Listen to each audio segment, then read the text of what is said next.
आप सभी को जय मसीह की।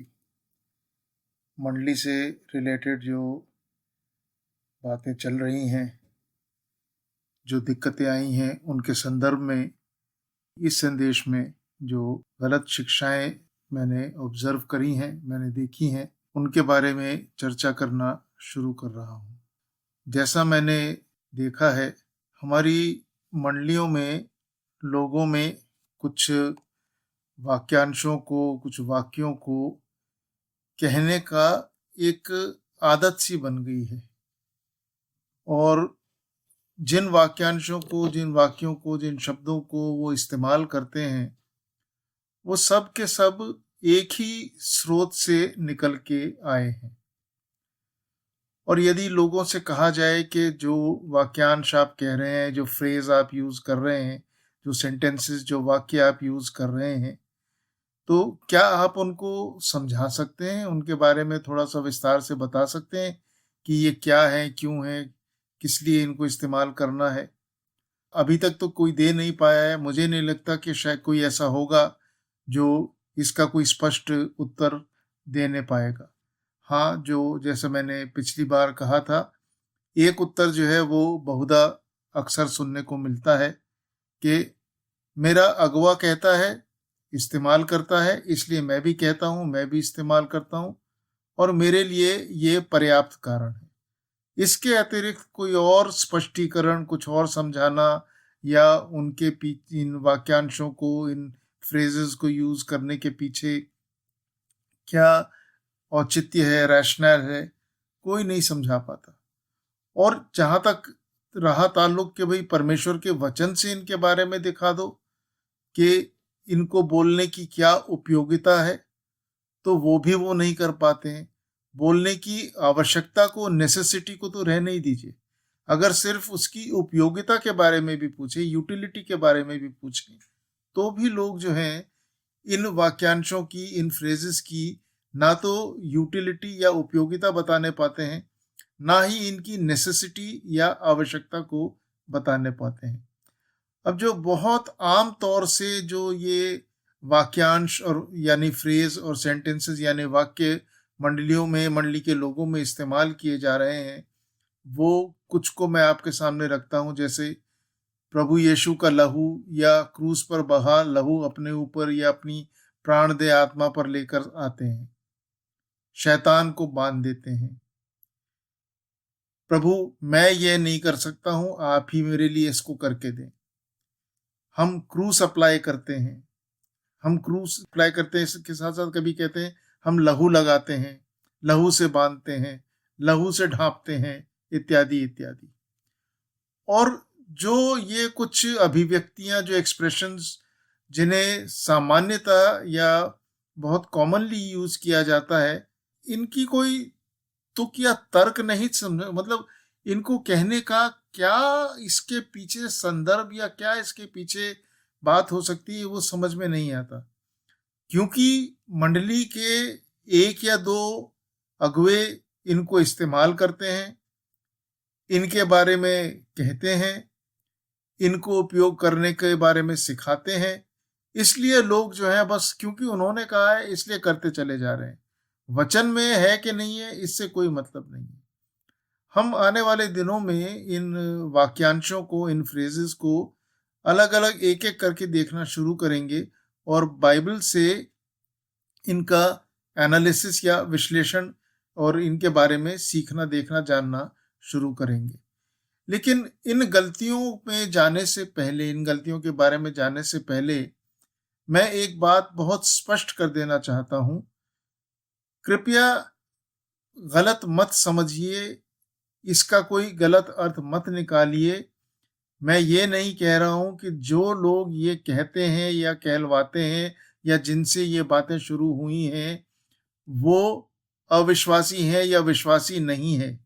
ना ही मैं ये कह रहा हूं कि उन्होंने ये जानबूझकर लोगों को गलत राह पे डालने और किसी तरह से कोई हानि पहुंचाने के लिए किया है। जी नहीं, ऐसी कोई बात नहीं है, मेरा ऐसा कोई तात्पर्य नहीं है। मैं इनमें से कोई भी बात, कोई भी इल्ज़ाम उनके ऊपर नहीं लगा रहा हूं। तो कृपया मुझ पे ये दोष ना लगाएं कि मैंने इस किस्म की भावना से या इसलिए ये किया। मैं बिल्कुल साफ स्पष्ट आपके सामने यह कह रहा हूं कि जिन लोगों से ये गलत बातें शुरू हुई हैं और जो सिखा रहे हैं, करवा रहे हैं, वो मैं पक्के सच्चे मन से मानता हूं कि वो वास्तव में नया जन्म पाए हुए परमेश्वर की संतान हैं, अभी भी हैं। वो परमेश्वर के परिवार का एक अंग है। परमेश्वर ने उनको मंडली में अगुवाई के स्थान, अगुवाई की जिम्मेदारियां दी हैं। परमेश्वर ने उनको अपने वचन को बांटने का दायित्व दिया है, जिम्मेदारी दी है, ये वरदान उनको दिया है। और परमेश्वर अभी भी उनके ऊपर अपने वचन के खुलासे, अपने वचन के दर्शन उनके ऊपर प्रकट करता रहता है, उन्हें अपनी महिमा के लिए और अपने सुसमाचार के प्रचार के लिए दूर दूर स्थानों तक इस्तेमाल करता रहता है। वो परमेश्वर के सेवक थे, हैं और रहेंगे, मुझे इसमें कोई संदेह नहीं है। और मुझे परमेश्वर के द्वारा उनकी स्वीकृति के बारे में कोई संदेह नहीं है। मैं साफ कह रहा हूं, वो परमेश्वर के जन थे, हैं और बने रहेंगे। उनकी सेवकाई बहुत महत्व की है। उनका कुछ गलतियों में पड़ जाना या गलतियों को बोल देना इस बात को नहीं दिखाता है या इस बात का प्रमाण नहीं है, या उसको लेकर के ये नहीं कहा जा सकता है कि वो भक्तिहीन है या वो परमेश्वर से दूर हैं। जी नहीं, मैं अभी भी कहता हूं वो भक्त हैं और वो परमेश्वर द्वारा नियुक्त मंडली के अगुवे हैं और परमेश्वर ने उन्हें मंडलियों में सेवकाई सौंपी है। तो इस बात को आप स्पष्ट कर लीजिए। मेरी कोई व्यक्तिगत दुश्मनी किसी से नहीं है। मैं केवल गलत शिक्षाओं को उजागर करके और उनको स्पष्ट करना चाहता हूं।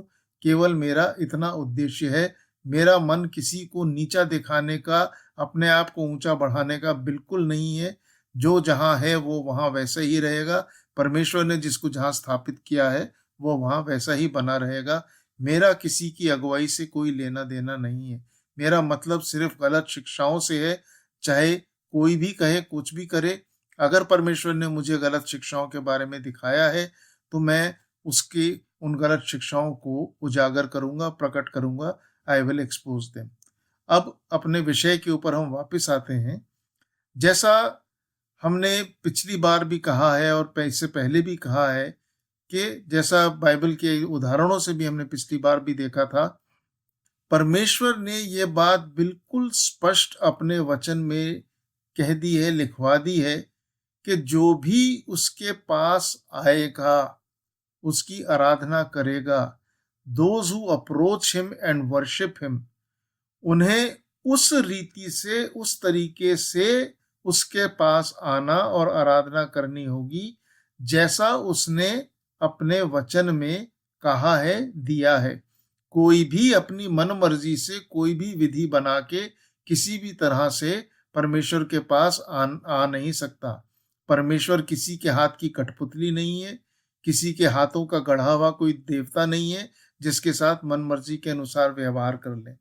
परमेश्वर सर्वोच्च है और जो और जैसा उसने ठहराया है उसके अतिरिक्त किसी को उसके बारे में कुछ भी कहने, करने, बदलने का कोई अधिकार नहीं है।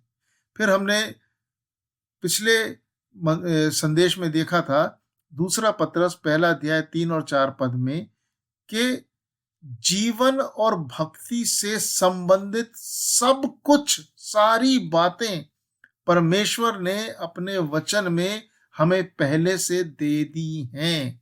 Already given all things that pertain to life and godliness he has already given to अस।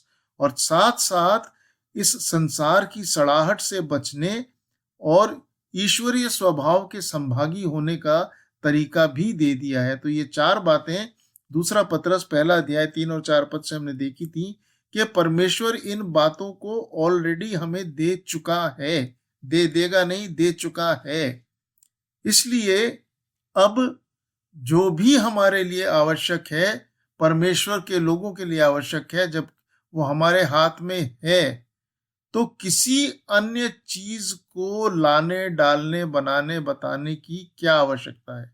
ना तो परमेश्वर इसमें कुछ जोड़ेगा और ना किसी को वो जोड़ने की अनुमति देता है। इसलिए अपनी इच्छा, अपनी मनसा, अपने सोच विचार के, अपने इंटरप्रिटेशन, अपनी व्याख्या के अनुसार किसी चीज को लाने की ना तो आवश्यकता है, नो नीड, और ना नेसेसिटी है, अर्थात कोई अनिवार्यता नहीं है।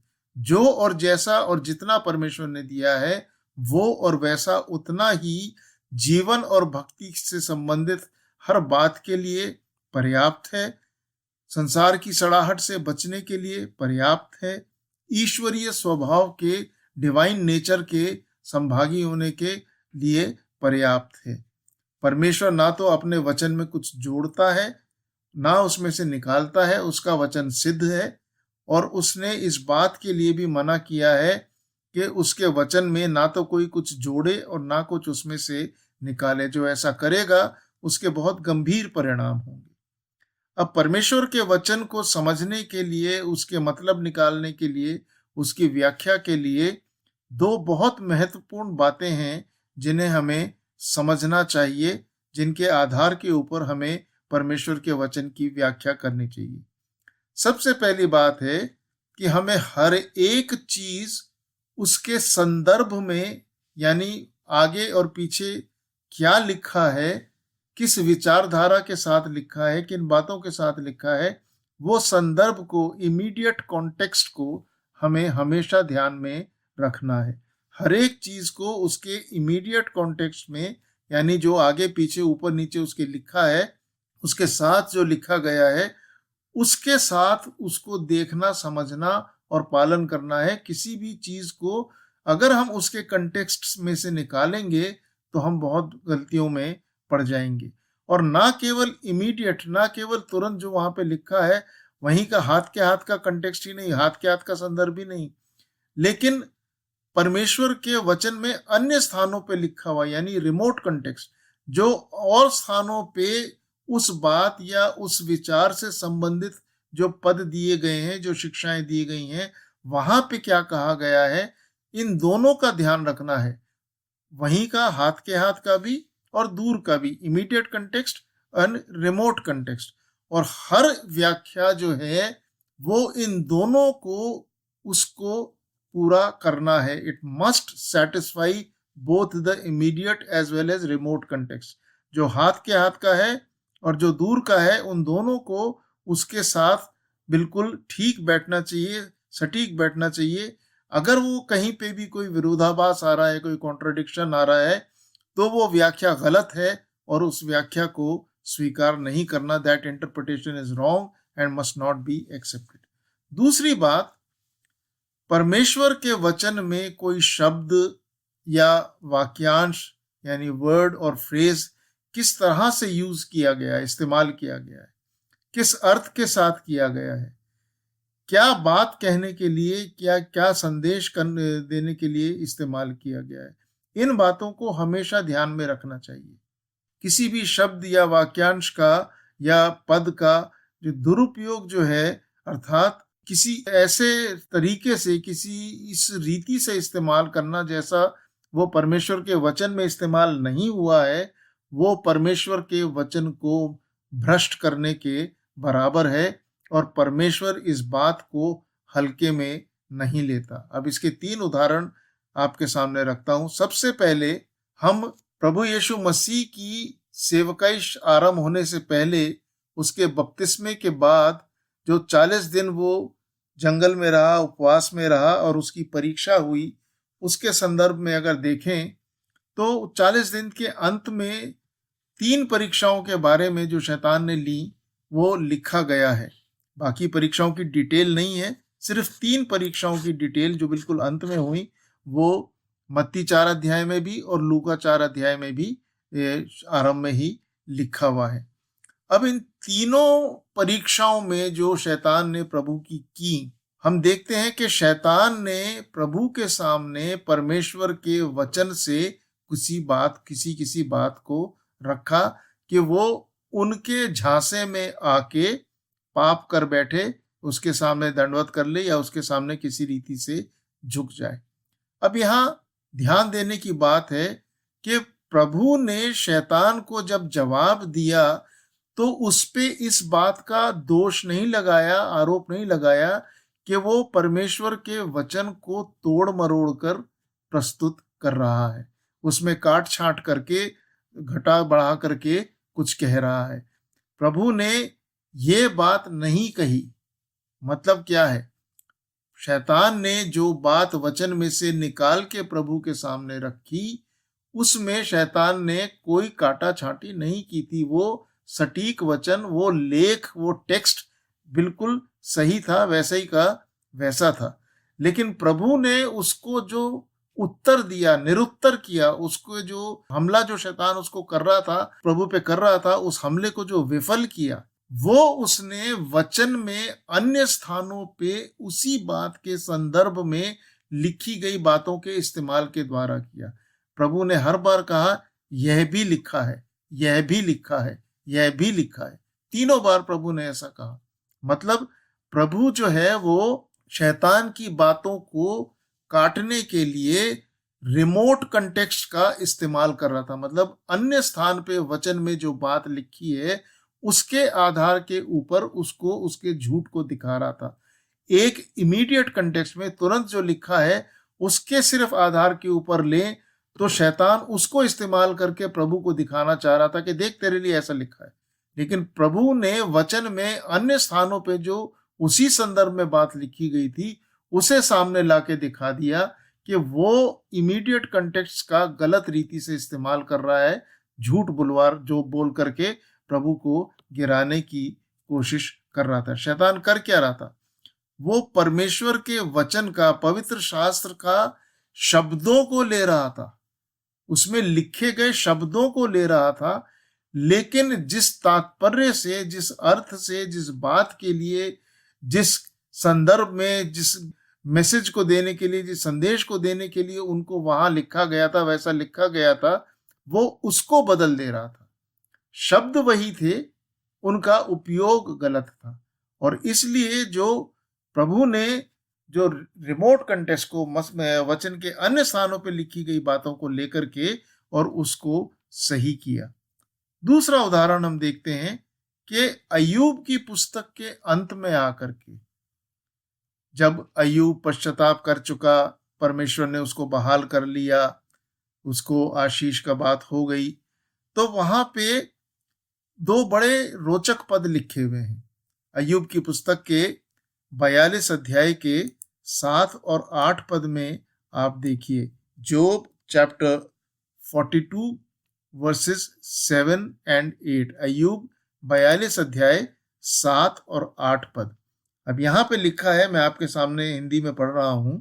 और ऐसा हुआ कि जब यहोवा ये बातें अय्यूब से कह चुका, तब उसने तेमानी एलीपाज से कहा, मेरा क्रोध तेरे और तेरे दोनों मित्रों पर भड़का है, क्योंकि जैसी ठीक बात मेरे दास अय्यूब ने मेरे विषय कही है, वैसी तुम लोगों ने नहीं कही। इसलिए अब तुम 7 बैल और 7 मेढ़े छांट कर मेरे दास अय्यूब के पास जाकर अपने निमित्त होम बलि चढ़ाओ।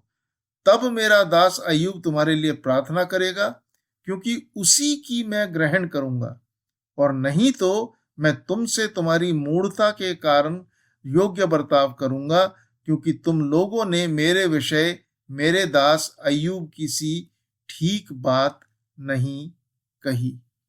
अब यहाँ पे परमेश्वर अय्यूब के 3 मित्रों के प्रति अपने क्रोध को दिखा रहा है, और वो उनको दंड देना चाहता है। जो उन्होंने परमेश्वर के बारे में कहा, उस बात को लेके परमेश्वर उनसे क्रोधित है और उनको दंड देना चाहता है। और परमेश्वर का उनके विरुद्ध आरोप क्या है, उन तीनों के विरुद्ध आरोप क्या है?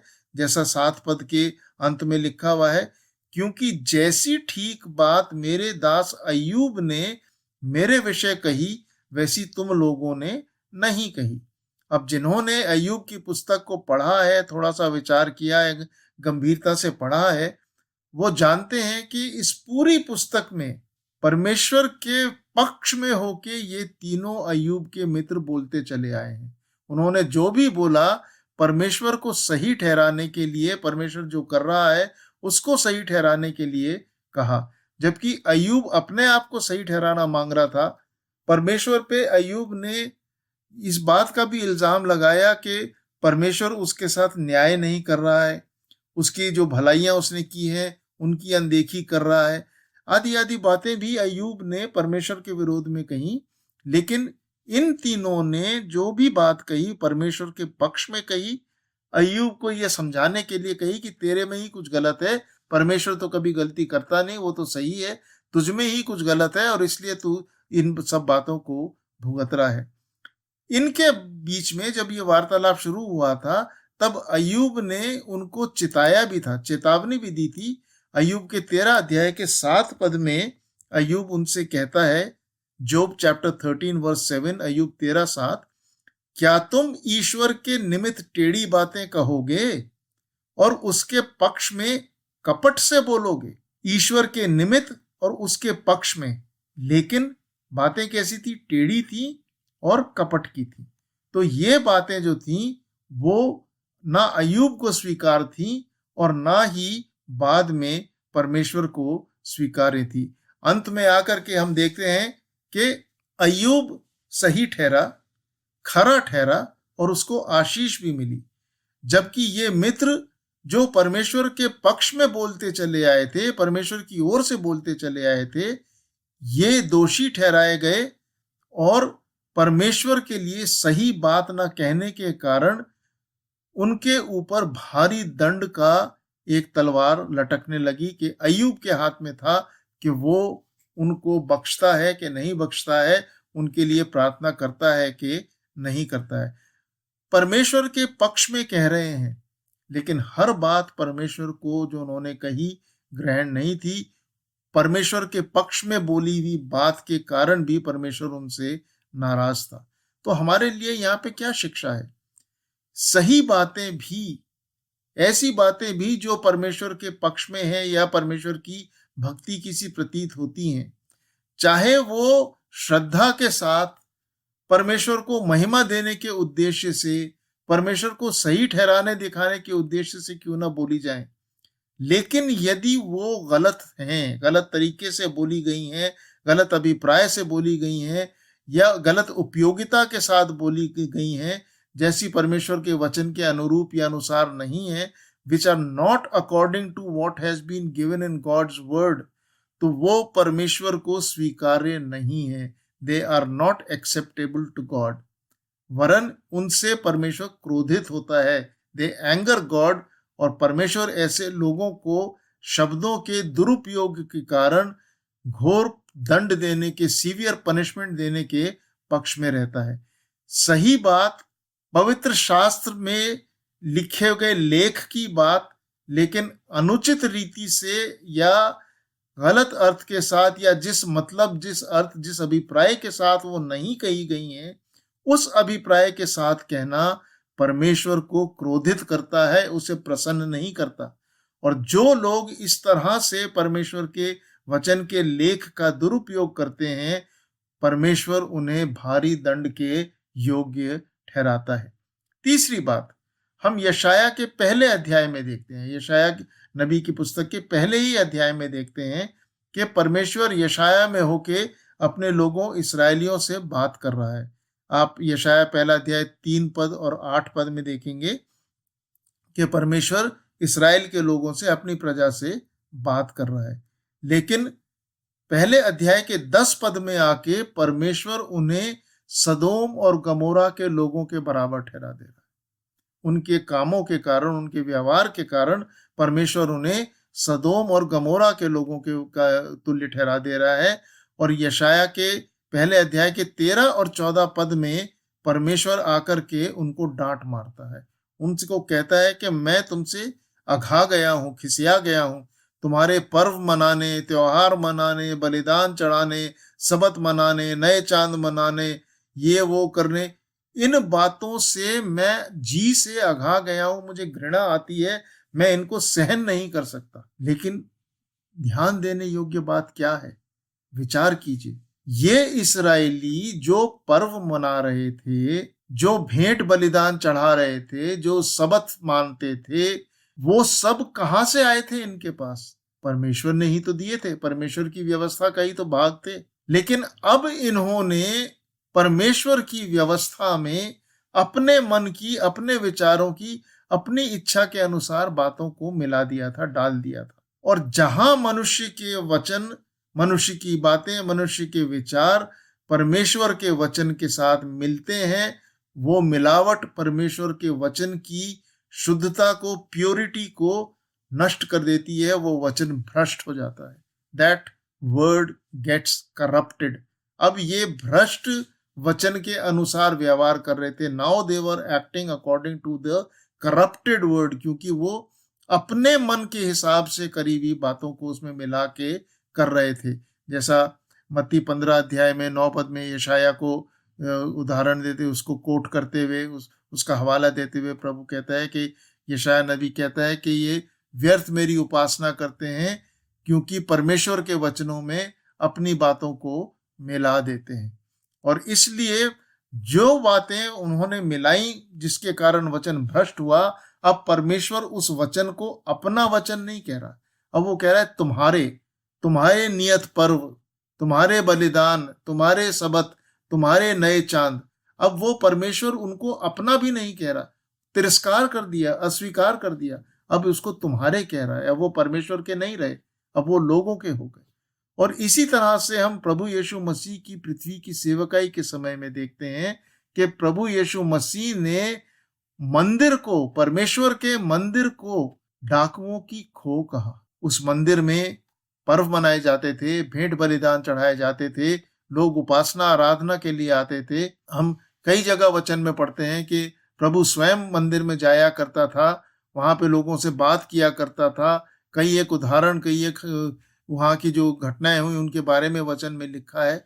लेकिन ये सब में क्योंकि इन लोगों ने अपने मन के अनुसार कहना करना शुरू कर दिया था, इसलिए अंततः प्रभु आकर के उसको, उसी मंदिर को, जहां पे अब परमेश्वर के वचन में मनुष्य की बातों की मिलावट बहुत बुरी तरह से हो गई थी, उसको वो डाकुओं की खो कहता है।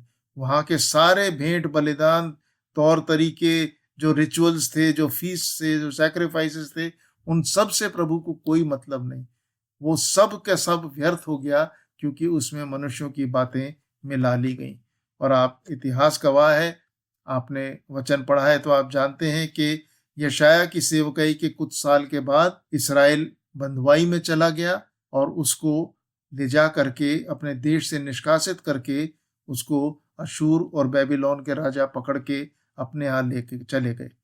और इसी तरह से प्रभु के कुछ समय के बाद, लगभग 70 ईस्वी में, यानी प्रभु के मारे जाने, गाड़े जाने और पुनरुत्थान के लगभग 40 वर्ष के बाद, 38 से 40 वर्ष के बाद, वो पूरा का पूरा मंदिर ढा दिया गया और यहूदी जो थे सारी पृथ्वी पे तितर बितर हो गए और लगभग 2000 वर्ष तक वो तितर बितर रहे। यशाया के समय में भी और प्रभु की सेवकाई के समय में भी जो लेख था, जो शब्द थे, वो तो वचन के थे, लेकिन जिस तरह से उनको इस्तेमाल किया जा रहा था, उसमें काट छांट जोड़ तोड़ किया जा रहा था, अपने मन की बातें मिला करके इस्तेमाल किया जा रहा था, वो परमेश्वर के अनुसार नहीं था, मनुष्य की ओर से भ्रष्ट किया हुआ था और परमेश्वर उससे खुश नहीं था। दूसरे शब्दों में, जब परमेश्वर की बातों को परमेश्वर के दिए और कहे तरीके के अनुसार इस्तेमाल और उपयोग नहीं किया जाएगा, जब उसमें मनुष्य के विचार, मनुष्य की बुद्धिमत्ता, मनुष्य की सोच मिला दी जाएगी, तो वो वचन भ्रष्ट हो जाएगा। परमेश्वर उसका तिरस्कार कर देगा, उसको अस्वीकार कर देगा। ना केवल वो अपने इस वचन को, इस मिलावटी वचन को तिरस्कार करेगा, लेकिन जो इस काम को करते हैं उनको भारी दंड के नीचे ले आएगा।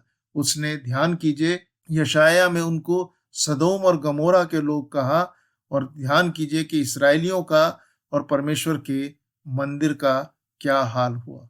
तो इसलिए, सिर्फ इसलिए क्योंकि कोई बात या कोई वाक्य या कोई शब्द पवित्र शास्त्र में तो लिखा गया है, लेकिन इसका ये मतलब नहीं है कि उसको किसी भी रीति से कोई भी अपनी कल्पना या विचार के अनुसार मतलब निकाल ले, उसके अंदर कुछ जोड़ घटा ले, अपने अर्थ उसमें डाल दे और अपनी ओर से कुछ उसमें करने की कोशिश करे। जब तक के पवित्र शास्त्र की बातों को पवित्र शास्त्र में दिए गए तरीके और कही गई बात के अनुसार नहीं इस्तेमाल किया जाएगा, उसमें मनुष्य की इच्छा के या मनुष्य के ज्ञान या समझ के अनुसार उसको उपयोग किया जाएगा, तो यह परमेश्वर को अस्वीकार्य हो जाएगा। परमेश्वर ना सिर्फ तिरस्कार करेगा, अस्वीकार करेगा, लेकिन जो ऐसा करते हैं उनके ऊपर भारी दंड को भी लेकर के आएगा। एक और बात हमेशा हमको ध्यान रखनी चाहिए कि परमेश्वर ने जो जो शिक्षाएं दी हैं वो सारी थ्योरेटिकल नहीं है, वो सिर्फ कहने सुनने की बातें नहीं है। परमेश्वर ने हर एक चीज को, हर एक शिक्षा को प्रैक्टिकली दिखाया भी है, व्यावहारिक रीति से अपने वचन में, अपने लोगों के जीवन में उन शिक्षाओं को प्रत्यक्ष दिखाया भी है। सिर्फ कहने की बातें नहीं है, परमेश्वर की हर शिक्षा उसके किसी न किसी जन ने जी करके दिखाई है, अपने व्यावहारिक जीवन से उसको प्रकट करके दिखाया है। और ये हमारे सामने किसी भी बात को परखने के लिए एक और तरीका देता है कि जिस बात को मुझे सिखाया जा रहा है, क्या परमेश्वर के वचन में किसी ने उस बात को किया है? क्या परमेश्वर के वचन में उस बात को किसी ने उस रीति से इस्तेमाल किया है जैसा मुझे बताया सिखाया जा रहा है? अगर नहीं किया है तो फिर वो मानने योग्य नहीं है, फिर वो मनुष्य की अपनी गढ़ी हुई बात है, परमेश्वर के द्वारा दी गई बात नहीं है। अगर वो परमेश्वर के लोगों के व्यवहार में, जीवन में, कार्यों में, शिक्षाओं में वो बात देखने को नहीं मिलती है, परमेश्वर के लोगों से मतलब है वचन में जिनको बारे में लिखा गया है, उन लोगों के जीवन में, व्यवहार में, कार्यों में या उनके वचनों और शिक्षाओं में वो बात नहीं मिलती है, तो फिर वो बाइबल के बाहर की बात है, बाइबल की बात नहीं है और वो स्वीकार्य नहीं है, उसको पालन नहीं करना है। हम अगले संदेश में यहाँ से आगे चलेंगे, लेकिन तब तक के लिए मैं आपसे एक निवेदन करता हूँ। अपनी अपनी बाइबल लीजिए। आरंभ में जो गलतियाँ, कुछ एक गलतियाँ मैंने आपके सामने बताई, जिन गलत शिक्षाओं को बहुत लोकप्रियता से और बहुत आम तौर से लोग बोल रहे हैं, लेकिन निरर्थक हैं, जो मीनिंगलेस हैं। बिल्कुल, they may be popular but they are meaningless. जो लोकप्रिय हैं लेकिन वो निरर्थक हैं। उन वाक्यांशों को, उन शब्दों को आप बाइबल में जांच के देखिए, क्या आपको कहीं वो मिलते हैं? क्या किसी ने अपने जीवन में उनको इस्तेमाल किया है? क्या वचन में कहीं इन बातों को इस तरह से लिखा गया है? या लेख तो वचन का है लेकिन इस्तेमाल मनुष्य की बुद्धि का है? अगर वो परमेश्वर की ओर से कहा गया है तो परमेश्वर ने उसको करके भी दिखाया है। अगर करके नहीं दिखाया है तो वो परमेश्वर की ओर से नहीं है। तो आप अपनी बाइबल से टटोल के देख लीजिए कि ये बातें क्या परमेश्वर के वचन में उस रीति से कहीं इस्तेमाल करी गई हैं, कही गई हैं, किसी के जीवन में देखी गई हैं, जिस रीति से आज ये बताई, सिखाई और करवाई जाती हैं। अगर उस तरह से नहीं है तो फिर वे परमेश्वर के वचन में मिलावट हैं, परमेश्वर के वचन को भ्रष्ट करना है, और इसका दुष्परिणाम हम थोड़ी सी देर पहले देख चुके हैं कि जो परमेश्वर के वचन के साथ खिलवाड़ करता है उसका क्या हाल होता है। तो प्रभु करे कि आप गंभीरता से इस बारे में विचार करें और अगले संदेश में हम इन बातों को और आगे लेकर के चलेंगे। फिर कुछ और बात देखने सीखने के बाद फिर हम इनमें से एक एक बात को बारी बारी उनका विश्लेषण करना, उनको टटोलना और वचन से उनकी खराई को देखना आरंभ करेगा। प्रभु आप सबको आशीष दे। प्रभु के वचन की सत्यता पे बने रहिए। प्रभु का पालन करने वाले बनिए, मनुष्यों का पालन करने वाले नहीं। और प्रभु की संगति में बने रहिए, प्रभु के साथ बने रहिए। प्रभु आपको अपनी निकटता में बना के रखे। आमीन।